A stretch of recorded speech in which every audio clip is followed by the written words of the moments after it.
extremely active participant from our Heroes Development Program and is extremely excited about the energy sector. So Faith, how about we start by you? Nurses, and it's really been a lot of fun. My hobbies are drawing, roller skating, and doing work. It's a pretty But cool I hobby. really like drawing and having fun with my family. Nice. Then, so Faith, are you ready to take us off this evening? Yes, I am. Okay, Faith, take it away. So, I would like to know, what do you do? What does your organization do? And why is it important to Trinidad and Tobago? Mr. Ali, would you like to answer us first? Sure, Faith, and please call me Brian going forward. Thanks for that introduction, Lawrence, and thanks for the question, Faith. So, as I was introduced, Brian Ali, digital lead currently at Shell Trinidad and Tobago. And Lawrence sort of summed it up pretty well. But digitalization is not a new concept across the world. It is, unfortunately, relatively new to the energy sector, particularly the oil and gas industry. So in Shell Trinidad and Tobago, similar to most of the industry globally, we've recently started to harness the power of digitalization, all of these cool programs and tools and new pieces of technology to make our ways of working more efficient, to be able to work a lot faster and a lot smarter. And now that we've only just really started to consciously push that in our organization, we needed somebody to sort of spearhead the strategy. And that's where I sit. That's my job. So I have the pleasure of crafting the way forward for Shell TNT as we begin this journey of using new tools and pieces of technology to sharpen the way we work. And we want to drive efficiency mainly by trying to maximize the value of data. So Shell produces oil and gas and makes money through oil and gas. But we also produce another resource that we haven't treated the way it should be treated, and that's data. The sector generates a ton of data on a minute-by-minute basis, and we found that there's a lot of value in there that could help shape the decisions that we make. So my job is to try to bring the right tools and skills to the organization that can harness the value that we have in data to help drive our business forward. That's me in a nutshell, Dave. Thank you. That was really informative. Hanna, would you like to answer us next? Sure. Thank you so much, Faith. So before I tell you about myself, I would first just make a few comments on the company that I work for. So as Lawrence had mentioned, Proman was founded in 1984, primarily as a project management company. And Proman was specialized primarily in the construction of large industrial projects. Today, we are a global leader in natural gas-derived products and services. Our office is headquartered in Switzerland, and we have assets in the United States, in Trinidad and Tobago, of course, Oman, and ongoing expansions into Mexico. Proman is the world's second largest methanol producer and one of 10 leading fertilizer companies in the world. You can tell my pride, right, Faye? Our business is a fully integrated, diversified platform. And what that means is that we're involved in every step of the way, from production and conversion of natural gas to the marketing and delivery of end products to our customers. Proman has been committed to Trinidad and Tobago's energy sector for over 30 years, continually reinvesting and expanding our portfolio, not only to include methanol, but now, as Lawrence had said, the AUM complex. And we employ over 1,000 employees in Trinidad, which accounts for more than 2/3 of Proman's global workforce. So exactly what do I do? As Lawrence said, again, I am the marketing and logistics manager at Proman with the primary responsibility of looking after the marketing and logistics activities of the AUM division. My reporting function is primarily to the managing director of marketing and logistics in Switzerland, who, by the way, is also a young Trinidadian woman now residing in Switzerland. I had an amazing team of 6 young, experienced professionals in Trinidad, and our primary focus is to work very closely with Proman in Switzerland to ensure the most efficient and effective service is provided to our customers. And what we do includes activities such as sales contract negotiations, servicing the commercial requirements of our customers, and one very important thing is to ensure the timely turnaround of vessels which come to Trinidad. And this is all done with the intention of maximizing our group efficiency. Wow, sounds like a really big company. It is, yep, huge footprint. Nice, excellent. Some really good insights into what both of you do. So thank you very much for sharing that. So the majority of our audience comes from secondary school. So they're very curious in finding out about, what you did over the years to get to where you are today. Both of you all hold very critical positions in your organizations. Very important, especially for the future. So can you tell us now a little bit about how you would have gotten from perhaps secondary school to where you are at today? Brian, do you want to take us with this first? Sure, happy to start. So let's start with secondary school. And Faith and I were having a conversation. We were having a conversation right before about what subjects she's interested in picking. And for myself, back then when I had to make that decision, I went the route of sciences. So it was math, phys, chem, bio. Yeah, that's the sciences, and that's it. And but my decision-making process at that point in time wasn't very sophisticated. It was what the majority of my friends were doing and what my parents suggested I should have done, and that's how I got into sciences. But it wasn't a mistake. I found to like the way those particular classes help you think. There's a lot of critical thinking aspects associated with those subjects, and that took me through secondary school. Right after secondary school, I went to UE to pursue my bachelor's in chemical and process engineering. And during that time, I did a couple internships one at Petrochemical, which is no longer an entity here, it's now Heritage, and then at BP. And then after that, I joined the Ministry of Energy for 1 year before joining BG, which was then bought over by Shell. So my entire career has actually been in the sort of energy and specifically in the chemical engineering space. I'm currently actually just wrapping up. I have a couple more weeks to finish up my thesis for my master's in chemical and process engineering. And you would hear in that story that there is nothing to do with digitalization and programming and coding and IT. I don't know anything about it at all. Yet the portfolio I hold now is around digitalization. There's over the course of time between my bachelor's and then where I am today, in between there have also been a series of short courses that have actually proven to be quite invaluable to my career. A couple in project management, and 1 or 2 very short courses, i.e. 6 months, right? 6 months each in coding and automation.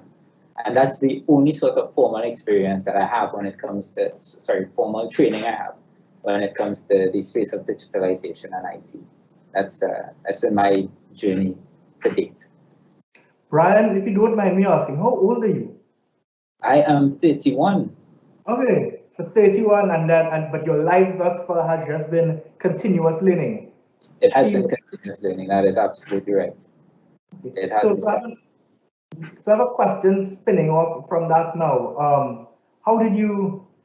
Why were you selected for this position as digital leader at such a young age? That's a really good question. A question I actually had to come to terms with at the time it was offered to me as well. So I spent my entire career, Lawrence, as I mentioned, in chemical engineering, just very little to do with digitalization. But in that role as chemical and process engineer in Shell, an oil and gas operator, I was a fundamental part of the core working part of the business that actually generated value.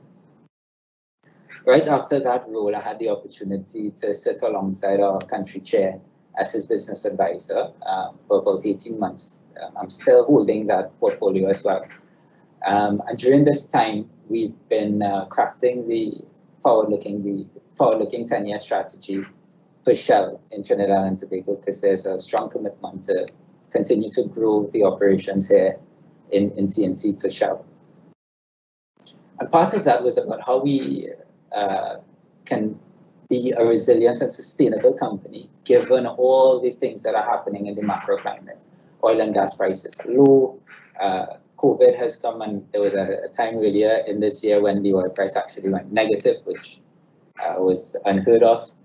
And then the narrative around climate change, right, and the need for clean energy, it has picked up momentum significantly over the last 3 years or so. So as a legacy oil and gas producer, there are lots of things that fundamentally challenge the way we do business. So that it is from that mindset that we started to craft the strategy. So how do we become more efficient?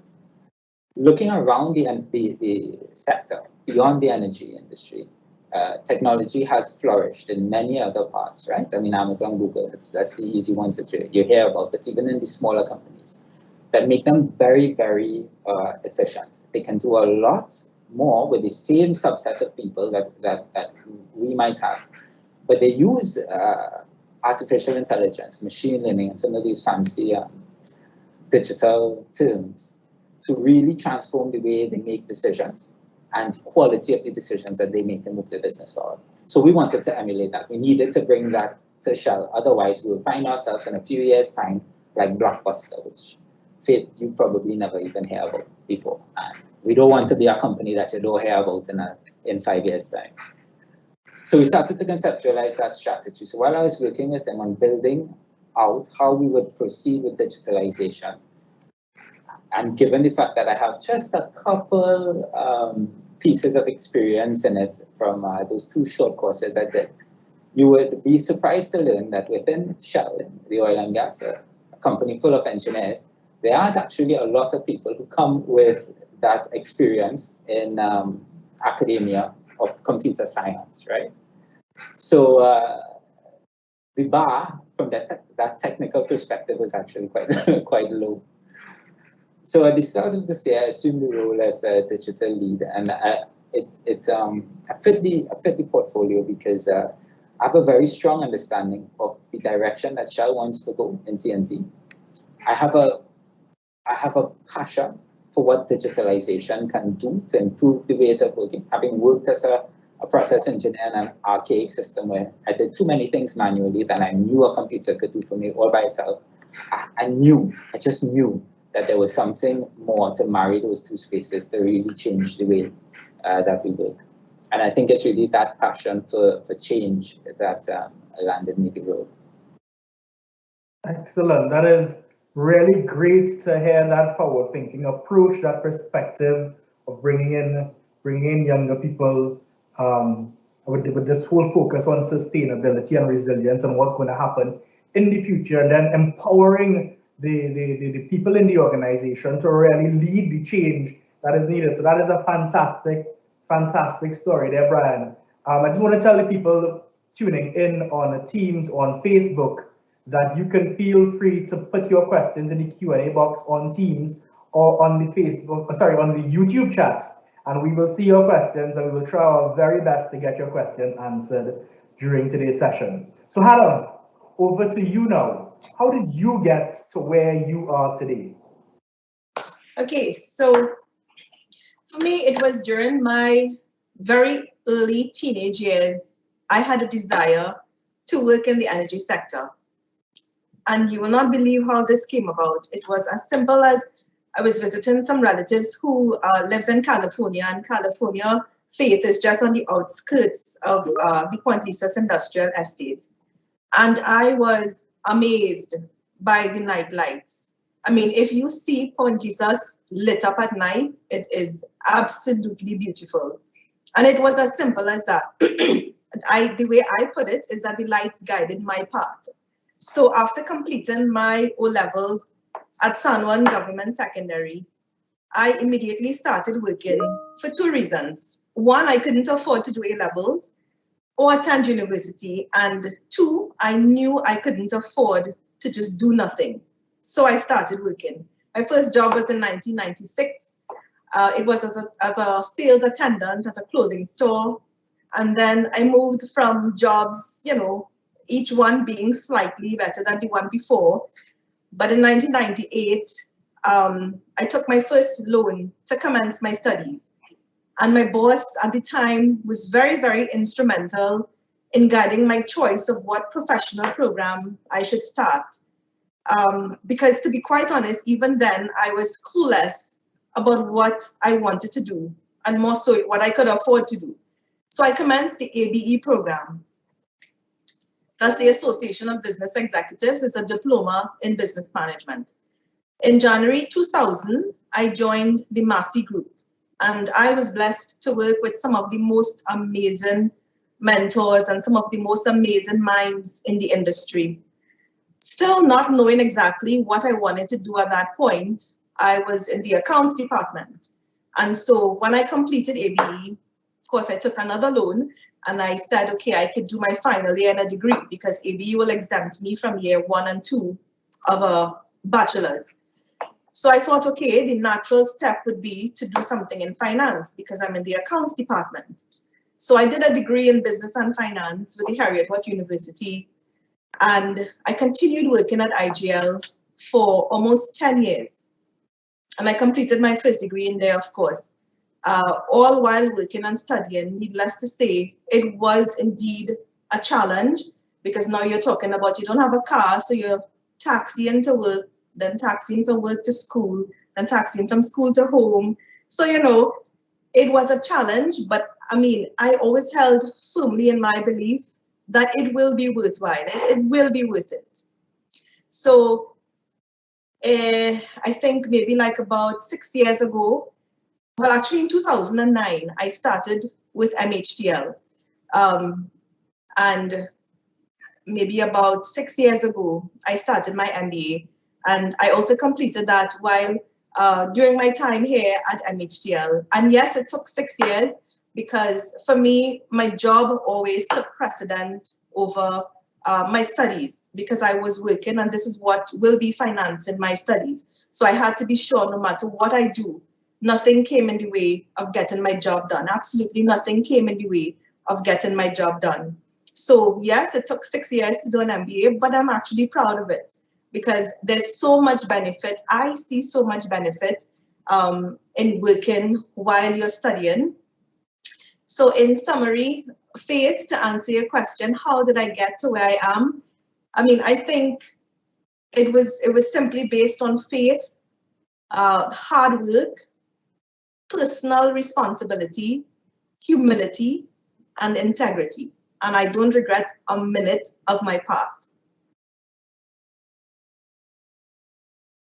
Excellent, excellent, Hannah. That is a really interesting story. We've got some really good insights from both you and Brian. Faith, what are your thoughts so far on what you're hearing from our guests?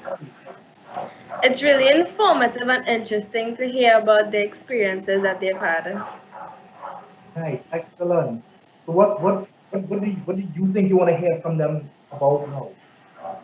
So I would like to know what was one of your biggest challenges along the way and how did you overcome it?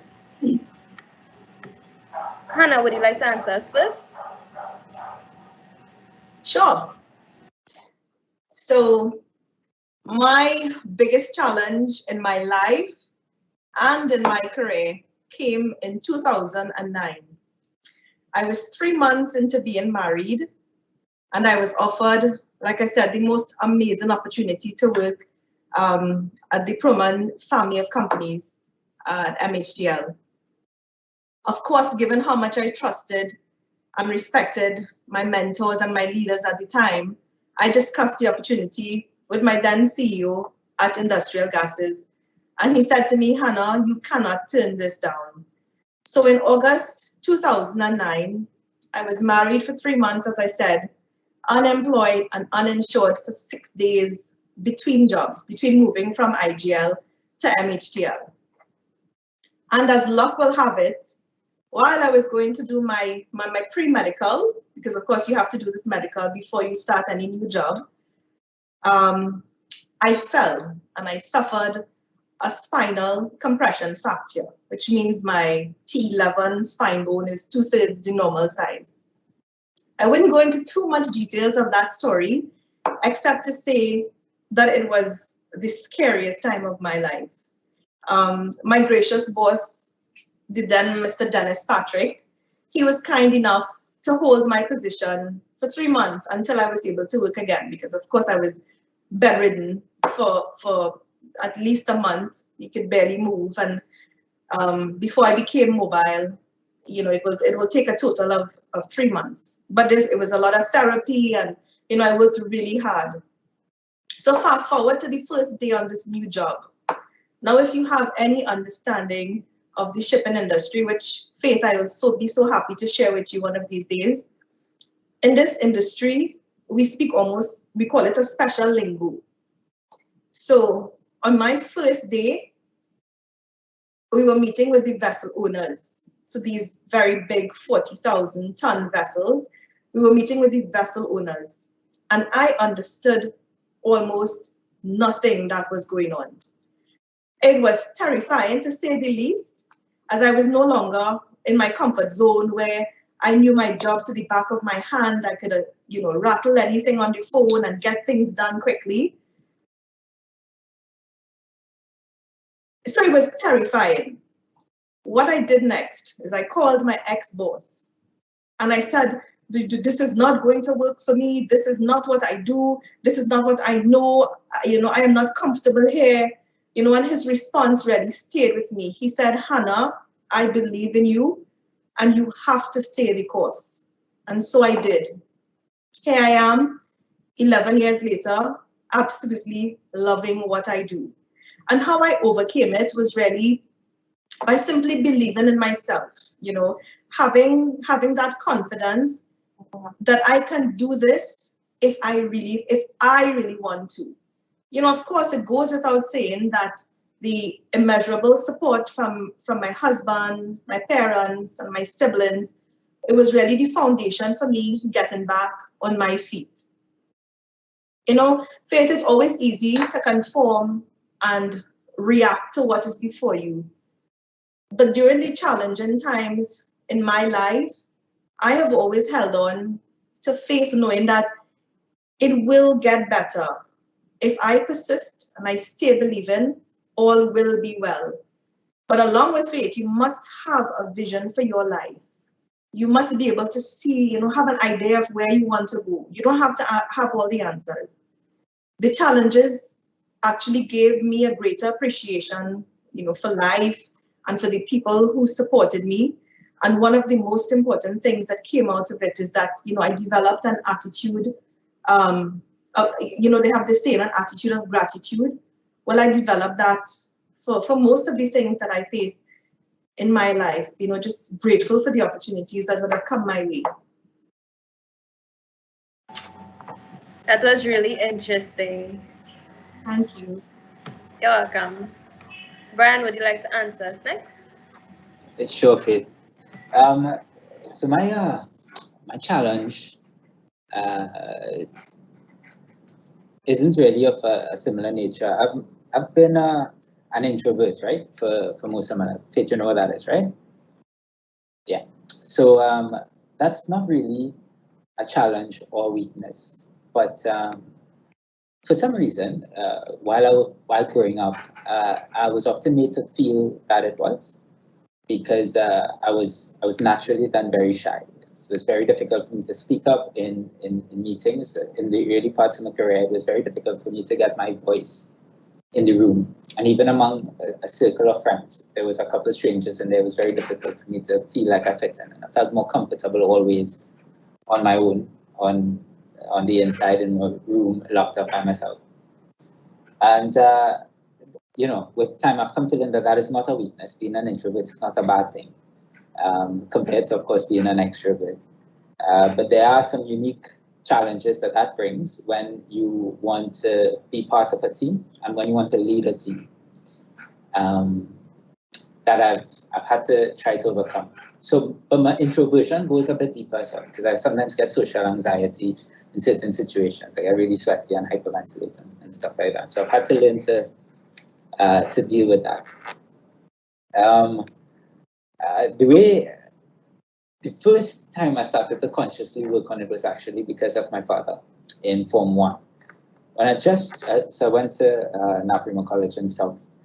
When I started Form 1, every Tuesday and Thursday afternoon after school, my dad would make me stand in front of him for 3 minutes, and he would throw a random topic at me and say, talk to me about this for 3 minutes, right? And that was just to get me comfortable thinking on the spot and public speaking. And that went on for about 2 or 3 years, right? So up until, about Form 3.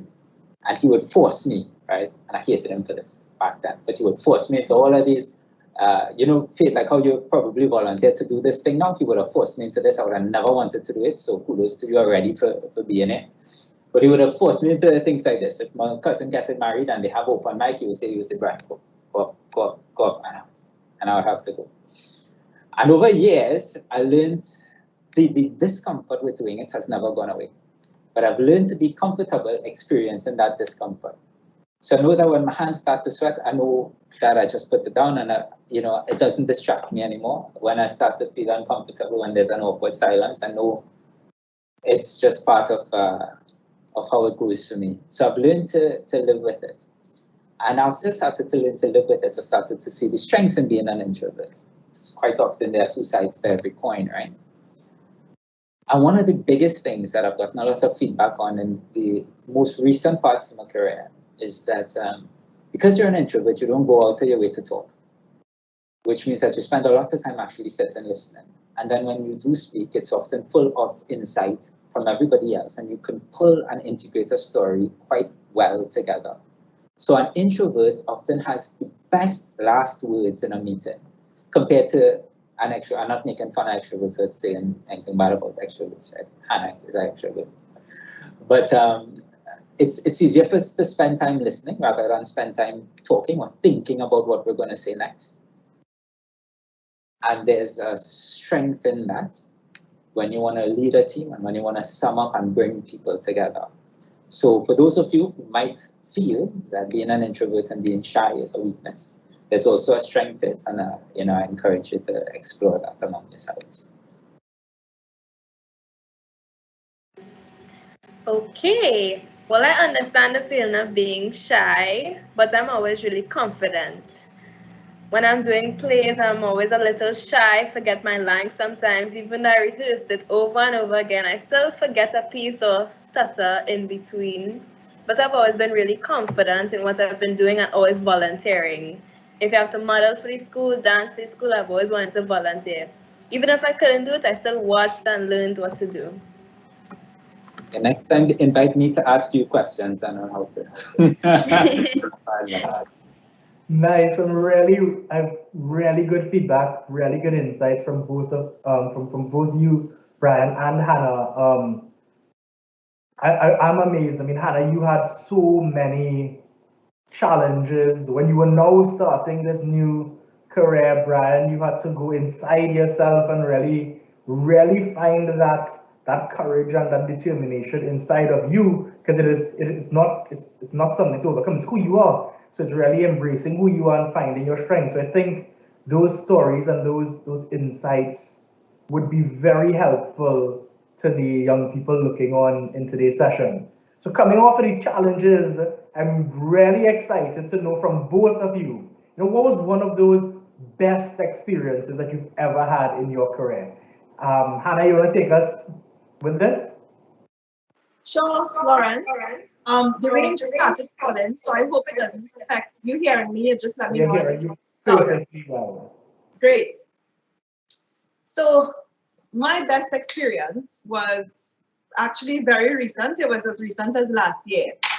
So Proman was due to present at a methanol conference in Germany in November 2019, November 2019. And my then CEO, Mr. Dennis Patrick, was due to deliver this presentation. After he passed away, as just part of us tying up loose ends and trying to carry on, I alerted our communications director in Switzerland, that there was this loose end which we needed to deal with, and that she'll now need to find a replacement to do this presentation, because of course the emails were coming in on who is going to do it and whatever. So I went on in my email to make a few recommendations of experienced and knowledgeable people within our group who I think would have been perfect for this role. Her response to my email was terrifying, to say the least. Actually, Lawrence, I think you would have known how I felt about that. She said, actually, Hannah, we think you can deliver this presentation. And my initial thoughts were surely she must be exhausted. I mean, it's late in London, so I purposely did not respond to her email.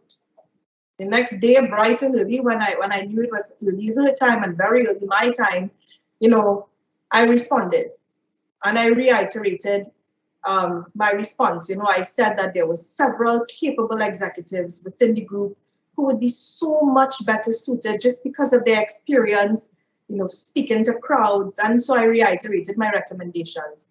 So Brian, you're not alone. Trust me, it is terrifying. It is still very terrifying. So long story short, she insisted, and I had the pleasure of presenting at this methanol conference in Düsseldorf, Germany. A few reasons this was one of the best experiences of my career is, firstly, I knew I had some very huge shoes to fill in delivering this presentation. And I know one of my heroes, Dennis Patrick, would have been immensely proud. And then secondly, I had to overcome this fear of speaking in public. So I thought to myself, Hannah, if someone believes in you to deliver, you had better go back to basics and believe in yourself. And so I presented.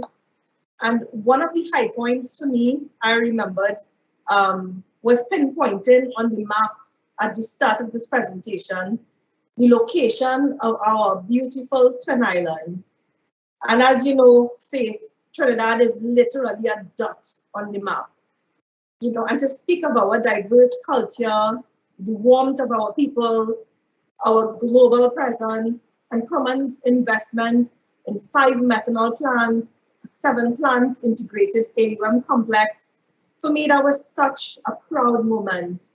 And I think the response after that presentation was just as overwhelming, because there were attendees who had never heard of Trinidad before. And I mean, I took such great pride in explaining to them, our contribution, Trinidad's footprint in the global chemical and energy sector. And it was just, for me, one of the high points of my career to date. Terrifying, but a high point. And you did a fantastic job. So very good, very good. I'm happy that is one of your best experiences after you overcame that initial fear. Brian, what about you? What has been one of your best experiences so far? Hannah, that story is pretty good, because I found that when I think back to my best experiences, they always started with that kind of fear. And then you went ahead and did it, and it turned out wonderful. And those are the types of memories that come to mind with that question that Faith asked about Lawrence asked about best experiences. So that's awesome. And so my story is sort of similar and very recent as well. It's in June 2019 when our new CEO, the CEO equivalent, we in Shell call it the country chair, took seat at the head of Shell TNT. It was the first time that I left my core discipline of engineering and operations to move into his office as his business advisor. So I spent my entire career, my entire life, all I know is engineering and operations and working on site. And then you put him in a corporate office where you have to wear shirt and tie and talk about business strategy and economics and finance and culture change and all of these weird and wonderful things. It was one of my best experiences because it was one of the toughest decisions to make, right? It's a big time to make a decision to step out of your comfort zone in such a grand way. with no promise of ever going back there, right? You step into a space now where you start to move into a bunch of different avenues, and you don't know if the things that got you to this position are actually the qualities and traits that will take you into success in those spaces. So that was a tough time. But I made the decision, and of course it was a once-in-a-lifetime opportunity, to be honest. He's a fantastic leader, renowned within the Shell global community. A Nigerian man who was the VP of the Global Exploration Program before he came to run the TNT business. So it was a pleasure to sit under him and work under him being my mentor. So some of the best learnings of my career have come from him, and I'll share just maybe one or two really quickly. Under him, I've learned the value of getting a sense of purpose in what you do on a daily basis. So he is motivated by his purpose, and he has a very sharp articulation of what that is.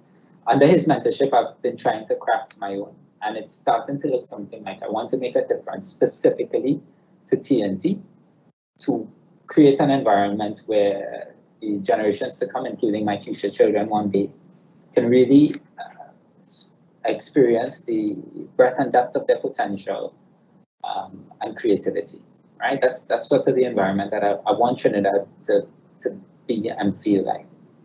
So it's been my best experience working with him, because he has spent an inordinate amount of time sitting with me and helping me craft that vision and that story. And that's also, Lawrence, kind of why becoming the digital lead fit with that entire passion, right?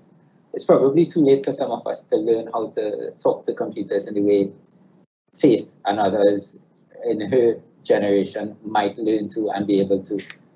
My neighbor's kid came over the other day and knows how to work YouTube and things better than my significant other and I. You know what I mean? So to be part of Shell now, where I could create or set up this entire branch of the operation that will invite young people who have that sort of inquisitive mind and forward thinking mind that a lot of the senior heads don't even know what it's about.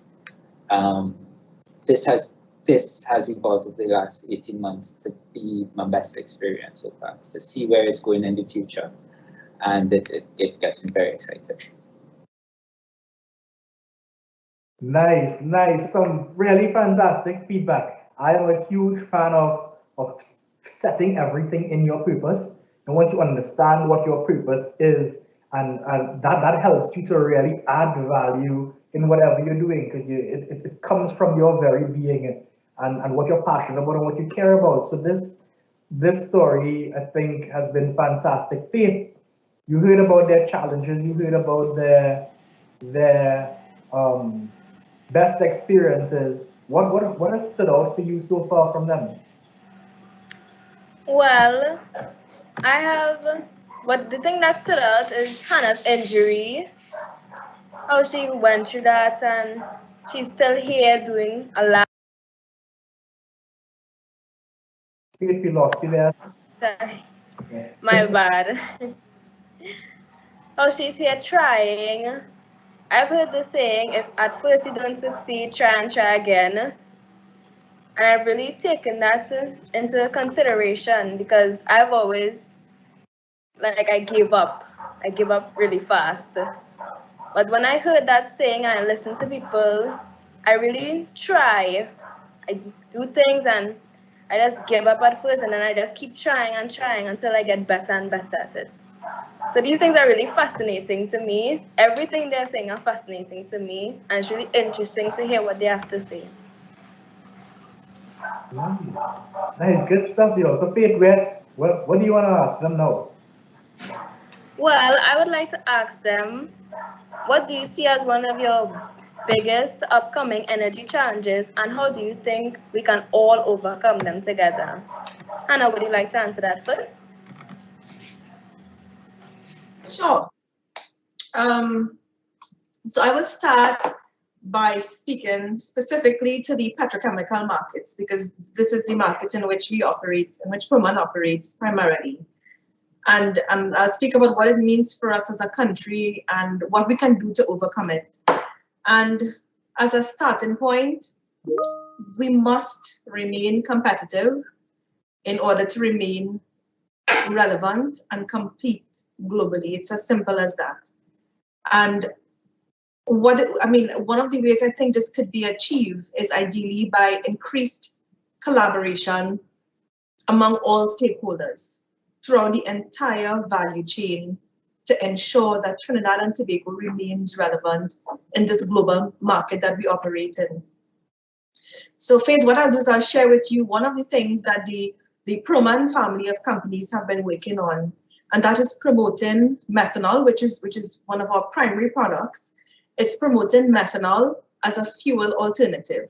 And what that means is that, so similar to how you have gas or diesel that goes into cars and trucks in Trinidad, to get one of those big vessels that we have coming in almost on a daily basis, you must have a fuel to keep it running on the seas. And so Proman is currently only one of 3 companies actively engaged in promoting methanol as a marine fuel through its partnership with Stenabulk. This venture is expected to generate demand for additional methanol, and that demand is expected to be about approximately 13,000 metric tons of methanol annually. And this is a significant step towards creating not only sustainable demand, but also creating a cleaner and more sustainable global shipping industry. So in simple economics, if you have supply continuing to increase and demand is not increasing as fast as supply is increasing, then you're going to have a lot of product on the market, not sufficient demand, and then of course you're going to have a decline in product pricing. And that is what we want to get away from. So Proman is doing everything that is within our power to try to promote the use of methanol in the example that I just gave as a clean fuel, as a way of helping balance any supply-demand balance which may surface in the future. Thank you. That was really interesting. Brian, would you like to continue? Sure. Yeah, Faith. Following on from what Hanna said, I think the conversation around clean energy is really one of the biggest challenges that outside of TNT, right? That TNT is going to face in the near term. So we have over a century old industry here in TNT, where the majority of our profits that we get come from hydrocarbons, oil and gas, and the petrochemical industry that Hanna just spoke about. So Shell plays in the natural gas side of it that contributes about something around like 40% towards our GDP and 80% of our exports, right? And that's still all in the sort of hydrocarbon fossil fuel space. One of the biggest challenges emerging for the energy sector, and this is global but will have a significant impact on TNT, is that climate change narrative, right? The fact that hydrocarbon fuels are now being considered dirtier and dirtier. Just as we burn them to power stations, cars, vehicles, and industries, we produce a lot of GHGs that's leading to the climate changes now, destroying our world slowly. The way we combat that, the entire world is now starting to band together with the exception of a few to address. So in TNT, we still make the majority of our profits through oil. That is shifting towards gas, right? Natural gas. I don't mean gasoline, right?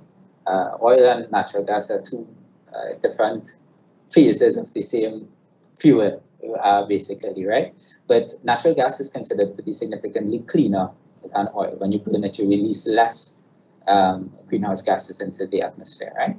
So it's being considered now as a transition fuel, if you want. So coal, from back in the day, was the big shot on campus, right? Where we used to make the majority of our energy to power industries, and it was the dirtiest. That is slowly being phased out across the world. Oil has taken the place. The demand for oil, actually, in comparison to the rest, is also going to start to decrease. And gas right now is stable and is expected to increase slightly. But the mix on top of that, the rest of the energy balance is actually going to come from new energies, right? Renewable energies, things like solar, wind, geothermal, hydrogen, and so on and so forth. All the really exciting things that will be the energy sources of tomorrow. The challenge that we face in Trinidad is that our industry, our policies and everything, we're versed in oil and gas. And we don't have a very strong narrative as yet, philosophy for how we do that transition in Trinidad. This extends across the Caribbean region, but really Trinidad has a problem because almost to an extent there's a curse. Because of the amount of money that we can make with oil and gas, it is a curse that makes it very difficult to have a meaningful conversation about transitioning to clean energy. And the rest of the world is now starting to ask more aggressively for cleaner energy. So that's the immediate challenge that's going to come up. There are many different things that we could do to address that. But you know, I'll probably pause there and see if you have interest in getting into that. Thank you. That was really surprising to hear because I've never heard this much about oil and gas in my life. It's really interesting to hear. Yes, and it really would be interesting, Brian, for you to give us some of those things that you think people can do to make a difference together.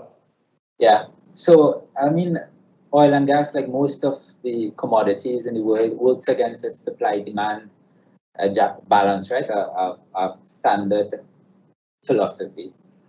And the world asks for energy. The demand for energy will continue to rise over the many decades to come.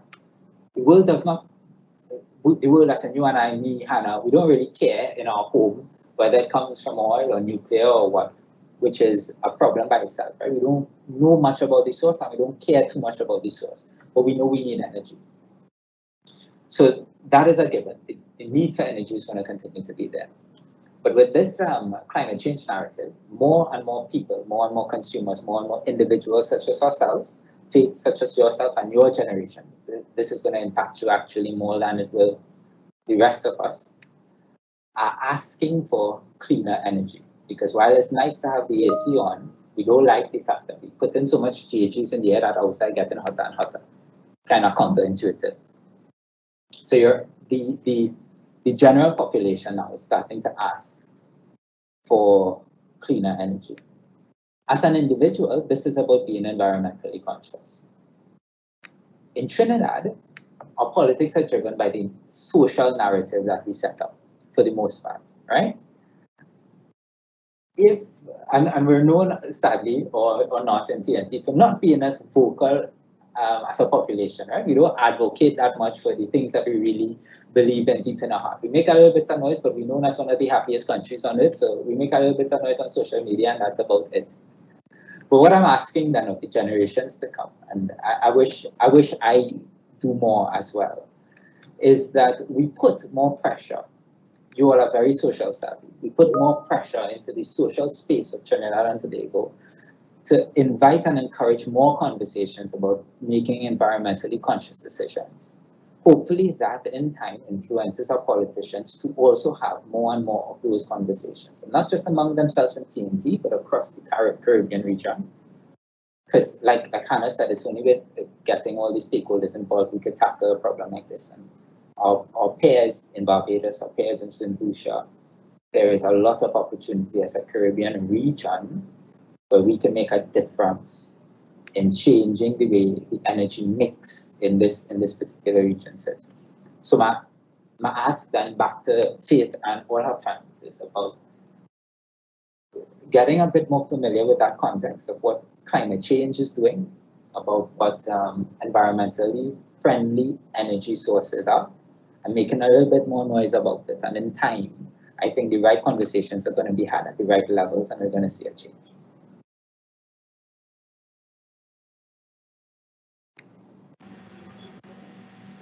Okay, thank you. So I would like to know, how can someone like me, and probably all the fans, all the people who are watching this, would like to know, how can someone become part of the energy sector? Hanna, would you like to answer us? Sure. how would you become part of the energy sector is by first having a desire to want to do it, and it's there. So Faith, let me just be the first to tell you, it is always okay to not love what you do when you start. So if you are interested in being in the energy sector, wherever you start in that sector, it's quite okay. Just give it your best, keep learning, and there's no such thing as wasted knowledge. So if that is your desire, the only thing I could tell you is don't give up. I didn't, and you shouldn't. Don't give up, keep going after it, and you will get there. Okay, thank you. I will.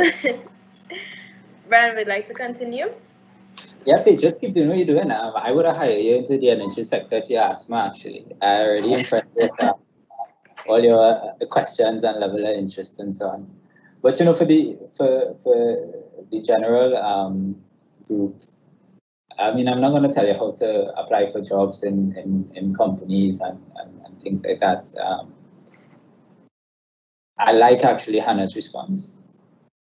If you have an interest and a real desire to be part of the energy industry, that's a fantastic place to start.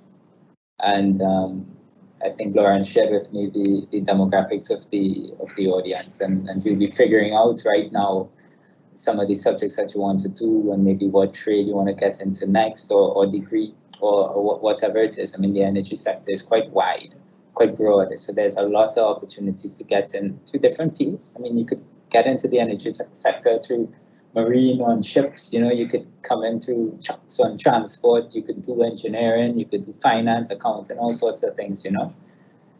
We even have doctors who work in the energy industry, pharmacists and things like that, right? It's super duper broad. So reflect a bit first on what Hannah advised, you know, what you really want, and then I'm sure that you'll find an opportunity in the energy sector that could probably meet that.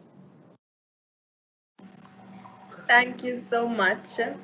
I'm really considering after secondary school going to get my degree, because my dad has told me you can't get certain jobs here without a proper degree. So I really want to forward my education in school. So thank you so much. Nice people. You know, like we saw from both Brian and Hannah, it's about, you know, this continuous learning, always having that desire to get more insights and learn about new things, because you never know where you may end up leading digitization as a chemical engineer, or leading logistics and marketing for an international petrochemical company when you didn't really start off on that trajectory. So good insights. I want to change things up a little bit here, because we are the Heroes Foundation after all. So my question to both of you is for you. For you, Brian, what makes a hero? Lawrence, that's a hard question, you know, boy. I'll give it my best shot. So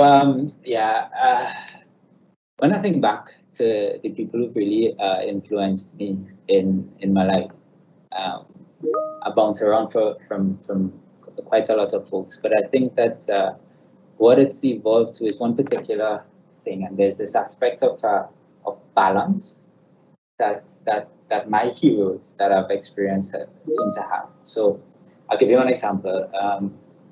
They can show up to a meeting or to a room or in whatever space, and they command respect because they're very confident in their capability to address or deal with whatever issues. And I think about like the doctor on House. You just walk into a room, fix the problem and dive out, or you know, those fancy detectives on TV, things like that, right? So I've met a lot of cool people like that globally in my role. But over time, I've learned that there's also an aspect of arrogance that sort of diminished that hero perspective that I saw in them. It's almost like a villain quality. So the heroes that have sustained the test of time for me are the ones who've been able to balance that confidence with humility. So arrogance kind of it makes it very difficult to learn and continuously improve, because it's very difficult to criticize yourself when you think it's the best thing since sliced bread. But with humility, we're very open to areas for improvement. You're very open to people who have offer suggestions and constructive criticism on how to improve. And then because you're humble, you're taking that, you reflect on it, and you add it, you change, you add it to your repertoire of superpowers. And the hero of today becomes an even stronger hero tomorrow. And those heroes are the ones that last the longest for me. So for me, it's a balance between being confident and humble. That was really informative.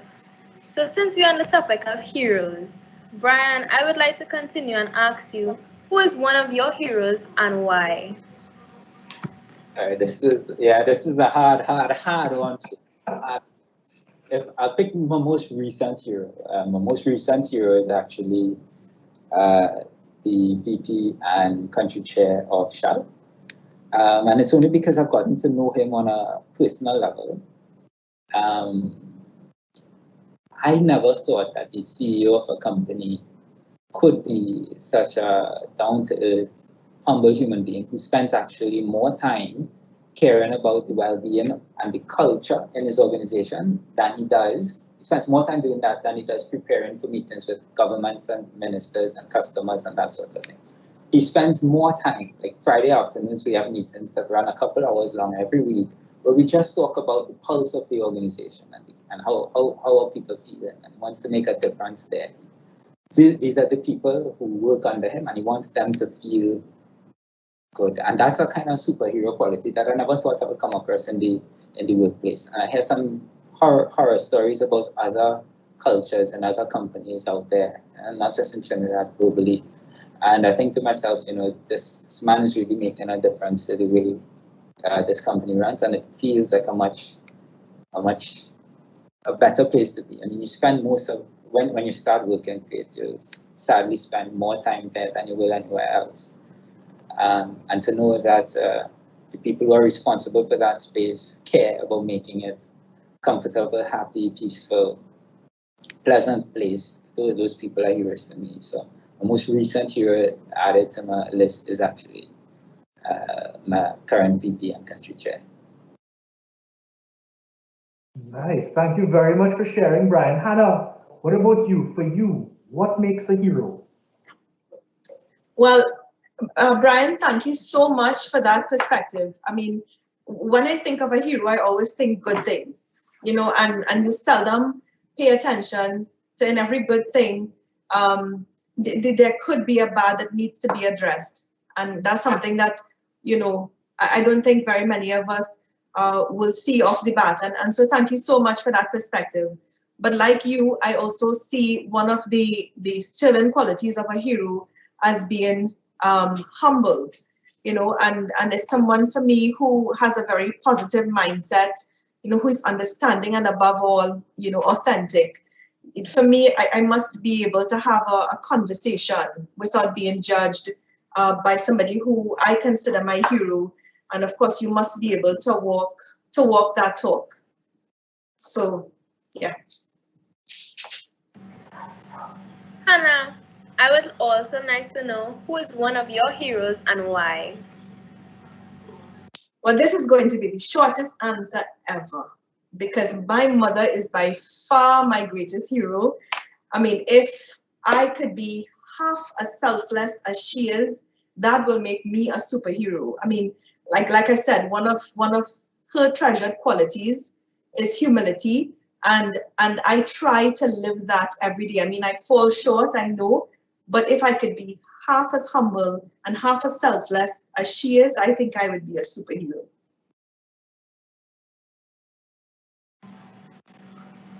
Thank you so much. You're welcome. I would say my mother is also my hero, because she's really been a part of my life and has really put me on the right track. When I'm doing something wrong, she guides me and tells me what to do, what not to do. So she's one of my heroes. I hope you listen to your superhero when she gives instructions. No, I do. Now I feel bad. My mommy is my hero too then. I think mothers fill that role exceptionally well in Trinidad and Tobago, really exceptionally well. Um, Hannah, this question is coming in from YouTube, and it's for you. We spoke about methanol and methanol as a shipping fuel. The question coming in is, how do you see methanol apart from gas and oil playing a pivotal role in turning around the economy of Trinidad and Tobago coming out of this pandemic? Great. I think my answer previously basically addresses this. What the Proman group of companies has been working on in using methanol as an alternative fuel, I think this could create a huge demand for methanol. So what it does then, okay, so we would take the gas, the molecules that are coming off the ground, we will convert that into methanol, create demand, and as long as there is sustainable demand for methanol as a fuel, starting as a marine fuel, and we've been using our vessel as the perfect example because you would have seen publications come out where we have made announcement of having 3 new vessels that we will be adding to our fleet, all of which will be methanol fuel efficient, which means that it's able to run on methanol. I think there's also going to be the option to use fuel oil, but the intention is to primarily create a surge of demand for methanol in the fuel sector. Of course, it will take some discussions. We have a team based in Houston who is dedicated to developing and building this model for us. And I think most importantly, coming out of it would be that we are contributing to a cleaner environment by even for shipping, for example. At the start of 2020, there was a mandate that every vessel, I can't remember the exact number, but there's I think it was 20. I can't remember the exact number, but basically your CO2 footprint had to be reduced. And we were able to do that as well by using a higher cost fuel. And so we think that we're of the firm view actually that by creating methanol as an alternative fuel, it is going to stimulate demand as well as stimulate prices. Perfect, excellent. Thank you very much for your feedback there, Hannah. I just wanna jump back to the point that we were talking about before, what your heroes, and it struck me that everyone said their mother is their hero. And I want to highlight that 16 days of activism against gender-based violence kicks off on the 25th of November and runs until the 10th of December. Now it's an annual event where you really highlight how people can make a difference as we take a stand against gender-based violence. And one thing I want to put out on this session today, based on what you all have said, mothers, grandmothers, aunts, women play a huge role in raising our country, in raising our young people. And there are things that happen at home that are not ideal for women. And it's a 16 days of activism is an opportunity for us to take a stand and raise our voices and really treat these women, these heroes in our lives, the way they should be treated. So thank you all very much for highlighting how valuable and how much of an inspiration your mothers have been. And I hope that everyone takes a moment to reflect on that as we go forward. So thank you all for that. Faith? Yes. So, Brian, I would like to know, what advice do you think will be useful to everyone viewing? Faith, I actually think you could probably give people better advice than me as I learn about you over the last 2 hours, but I'll give it a go. I have to point out, right, young people of Trinidad, that digitalization is considered to be the 4th industrial revolution, right? By the time you are going to be in seats, in careers, computers are going to play a much more significant part in the way we work and the way we do business, right? is going to become a close ally of you in your career. So first piece of advice, something I wish I did, I'm now starting to do a bit more, is learn to speak to that computer as best as possible. I'm not saying go and do a degree in computer science and that sort of thing, right? The learning landscape is changing. You could do short courses on your own time, free. And YouTube and Google are excellent teachers to learn to interact with these computers that we're on right now. And if there's one thing COVID taught me, now we can't even talk to each other without a computer in between, right? So that's one. Get curious about that. To an extent, it really does add a little bit extra to your ability to work efficiently. The next thing I have for you, Faith, in particular, and probably a lot of others who would give up their Sunday afternoon to join a call like this, is to keep doing that. It really is inspirational to know how many young people are willing to spend their time on a Sunday afternoon to get involved in conversations that think a bit more about the future. But at the same time, every day that passes is a day that you don't get back. And Trinidad is known as one of the happiest places on earth because we as a people, we know how to also enjoy ourselves and relax. And the world needs a lot more happy people. So don't also, you don't need to plan out every step of the way from today to the next 5-10 years. Just be flexible and be relaxed and enjoy the journey. That's really great advice. So Hannah, I would like to know the same thing. What advice would you give to the people viewing today? Thank you, Faith. My advice is going to come directly out of my experiences. And that is that when you start, just know that it is okay. Two things. It's okay to not love what you do, but give it your best. Keep learning. I mentioned earlier, Faith, that there is no such thing as wasted knowledge. So that if you're not entirely sure what you want to do, I did a degree in finance and I ended up in marketing. So it's okay to not always have it all together, but I could guarantee you that that degree in finance has contributed to my success. I always felt growing up that it was always important for me to remind myself that no one owes me a living. Generally speaking, I believe that you always get out of life what you put in. So while you mightn't be able to always control, the outcomes of your situations, surely you are in control of your efforts. Over the long haul, you will be rewarded if you put in that effort into everything that you do, academically, at home, personally.